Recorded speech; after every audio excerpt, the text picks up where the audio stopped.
पाचोरा तालुक्यातील नांद्रा येथील हॉटेल बंधुराज मधील हॉटेल चालकाला मारहाण करून गळ्यातील सुमारे 2 लाख रुपये किमतीची 2 तोळ्यांची सोन्याची चैन व हॉटेलच्या गल्ल्यातील सुमारे 6,000 रुपयांची रोकड जबरदस्तीने घेतल्याचा तसेच मोबाईलची तोडफोड केल्याप्रकरणी संशयित आरोपी प्रकाश पाटील व संशयित आरोपी संदीप तावडे दोघेही राहणार नांद्रा यांच्या विरुद्ध पाचोरा पोलीस ठाण्यात विविध कलमान्वये गुन्हा दाखल करण्यात आला आहे।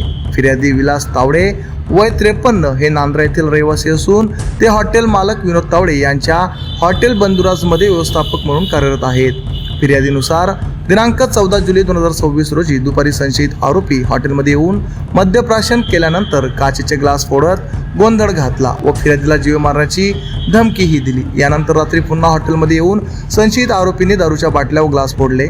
फिर्यादी यांनी त्यांना समजवण्याचा प्रयत्न केला असता त्यांना मारहाण करण्यात आली। त्यावेळी एका संशयित आरोपीने फिर्यादीला पकडून ठेवले तर दुसऱ्याने गळ्यातील 2 तोळ्यांची सोन्याची चैन जबरदस्तीने काढून घेतल्याचा तसेच हॉटेलच्या गल्ल्यातील सुमारे 6,000 रुपये काढून घेतल्याचा आरोप फिर्यादीत करण्यात आला आहे। घटनेवेळी उपस्थित कर्मचाऱ्यांनी व ग्राहकांनी मध्यस्थी करण्याचा प्रयत्न केला, मात्र संशयित आरोपींनी त्यांनाही दमदाटी व शिवीगाळ केली।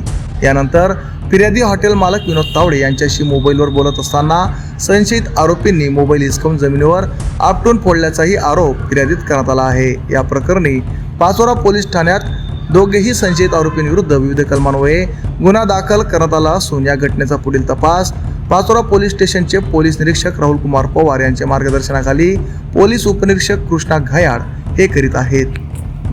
आमच्या चॅनलला लाईक करा, सबस्क्राईब करा, बेल आयकॉनवर क्लिक करा आणि हो शेअर करायला विसरू नका।